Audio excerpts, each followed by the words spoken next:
Welcome to our channel. Today we how to invest with Walmart, complete guide step by step clearly. Investing with Walmart can be a smart financial move. First, research Walmart's financial status and market position.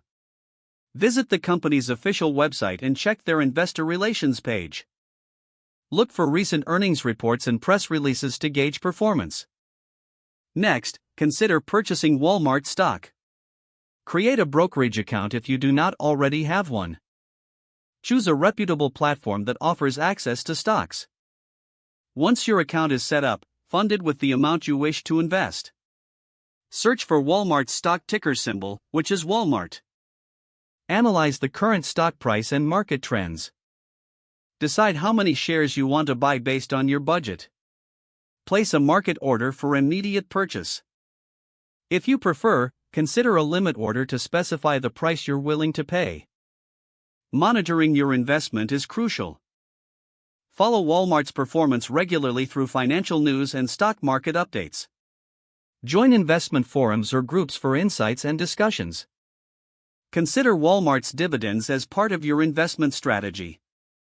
Evaluate how often they pay dividends and the historical payout rate.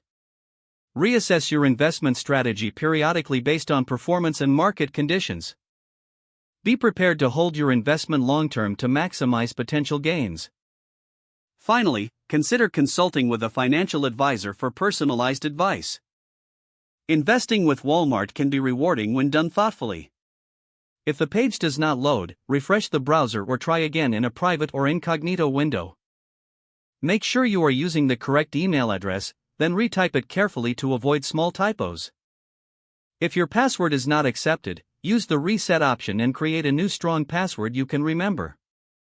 Check your spam folder for verification or security emails, then complete any requested confirmation steps. Enable two-factor authentication if available to improve account security and reduce unauthorized access risk.